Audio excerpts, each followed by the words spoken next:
एक सवाल, अगर आज रात अभी कोई आपके घर की छत से उतरे चुपचाप और आप सोते रहे,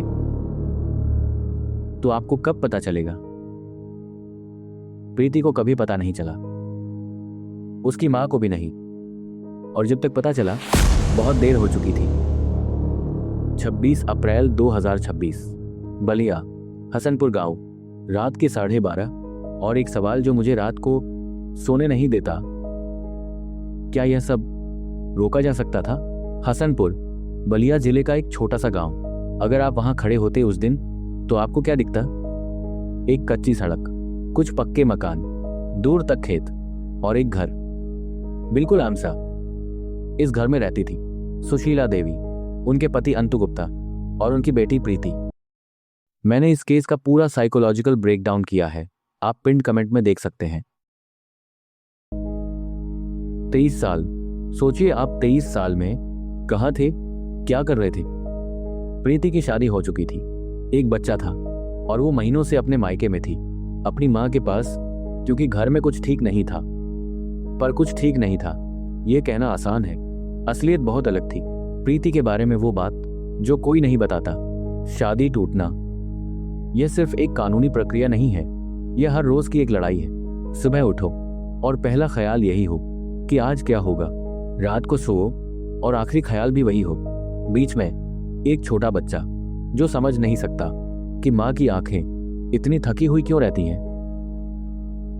कस्टडी का झगड़ा चल रहा था। अमित चाहता था बच्चा उसके पास रहे, प्रीति ने मना कर दिया। बस इतनी सी एक नहीं जो किसी भी मां का हक है, पर अमित के लिए यह नहीं, एक कील की तरह दिमाग में घुस गई और रोज थोड़ी गहरी होती गई। अब मैं आपको एक ऐसी जगह ले जाता हूं जहां बहुत कम लोग जाते हैं। अमित के दिमाग के अंदर साइकोलॉजी में एक शब्द है, ऑब्सेसिव एंटाइटलमेंट। हिंदी में समझे तो जब कोई इंसान यह मानने लगता है कि कोई इंसान उसकी चीज है, उसकी संपत्ति है, और जब वो संपत्ति कोई और रखने से मना करे, तो वो इंसान नहीं रहता। अब यहां एक सवाल है जो शायद आपको अनकंफर्टेबल करे। अमित पागल नहीं था, यह सुनकर अजीब लगता है ना?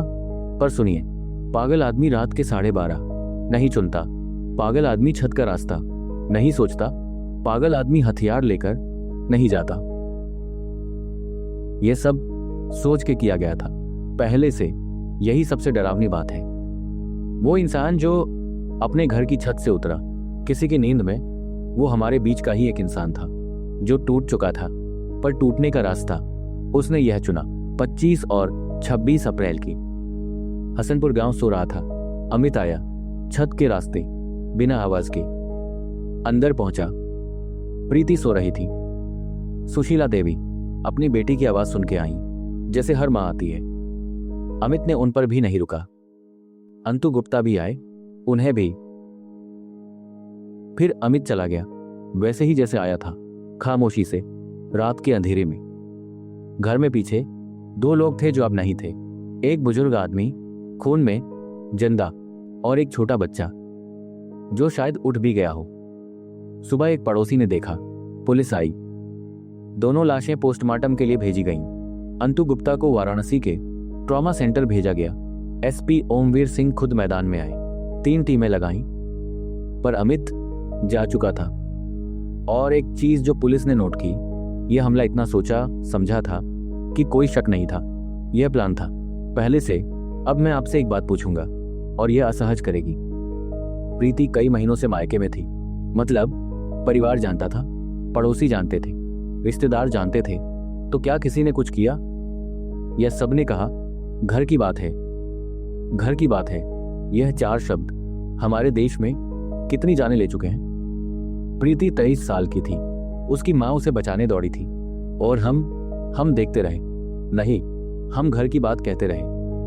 वो बच्चा जिसके लिए ये सब हुआ आज कहाँ है, किसके पास है, क्या महसूस करता होगा? कोई नहीं सोचता ये। अमित अभी भी पुलिस की पकड़ से बाहर है। प्रीति 23 साल की चली गई। सुशीला देवी जो अपनी बेटी को बचाने दौड़कर आई थी, वो भी चली गई। अंतु गुप्ता वाराणसी के अस्पताल में है, अकेले। और वो बच्चा जिसे ना मां की खबर है न नानी की, वो इस दुनिया में है कहीं शुरुआत में मैंने एक सवाल पूछा था, क्या यह सब रोका जा सकता था? हाँ, जब पहली बार घर की बात कही गई तभी।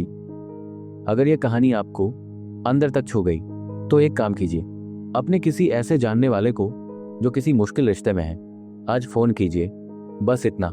और अगर आप चाहते हैं कि ऐसी कहानियां जो खबरों में आई और भुला दी गई मैं आपके लिए लाता रहूं, तो सब्सक्राइब करें, बेल दबाएं, क्योंकि अगली कहानी में भी कुछ ऐसा होगा जो बाहर से बिल्कुल सामान्य लगता था।